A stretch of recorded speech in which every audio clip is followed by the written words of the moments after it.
Le One Piece, trésor de Goldie Roger, le seigneur des pirates, graal moderne japonais qui obsède toute une génération de lecteurs. Qu'est-il? Où est-il? Que peut-il accomplir? Qui le trouvera et deviendra le nouveau roi des pirates? Voilà 20 ans que le manga existe et très peu d'indices nous ont été donnés par le mangaka Eiichiro Oda. Chaque lecteur a sa propre théorie. Un pouvoir légendaire? L'immortalité? Une arme capable d'unifier les nations? Voire même pourquoi pas, un trésor plus poétique où le One Piece serait l'amitié de ses Nakama ou le voyage accompli? Personnellement, jusqu'à hier, je rêvais que le One Piece était le meilleur alcool de Roger, car on ne peut pas faire plus pirate qu'un rhum de qualité. Mais voilà, en relisant les tomes, un chapitre a changé ma vision de l'œuvre. Et si je vous disais que nous connaissons depuis le début ce qu'est le One Piece, qu'un des premiers chapitres nous avait tout spoilé, et ça dès le début de l'œuvre. Si vous traînez pas mal sur YouTube, vous devez le savoir, les fans de One Piece sont très modérés par rapport à l'œuvre d'Eiichiro Oda. Et monsieur Eiichiro Oda est quelle la puissance, l'auteur de One Piece. Bref, c'est un génie, il a tout prévu et on n'a jamais de difficulté à tout comprendre et à se rappeler qui est ce personnage de 3ème zone qui est un décalque d'un perso d'un précédent arc, ni même à se demander à quoi peut bien servir Brook. Oda est un génie, comprenez-le bien, il sait parfaitement comment va se dérouler son œuvre.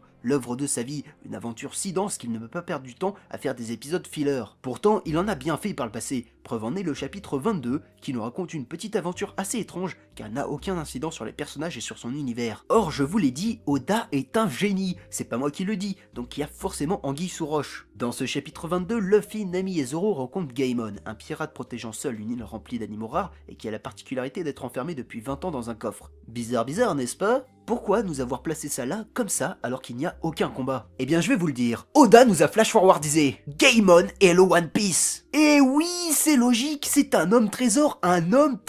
Or qu'est-ce que le One Piece? Un trésor. Coïncidence? Et non! Surtout que Goldie Roger et son trésor ont disparu à la même période que Gaimon s'est coincé dans son coffre 20 ans plus tôt.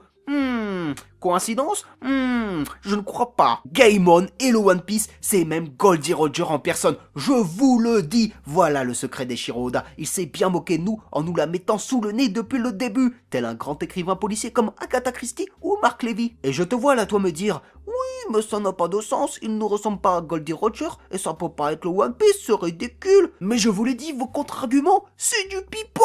Voilà, c'est tout pour cette prédiction One Piece. Gaimon et le One Piece, n'oubliez pas, Gaimon et le One Piece. Partagez la sainte parole et n'oubliez pas les pirates, The Fix supérieur au One Piece. Allez, Janet!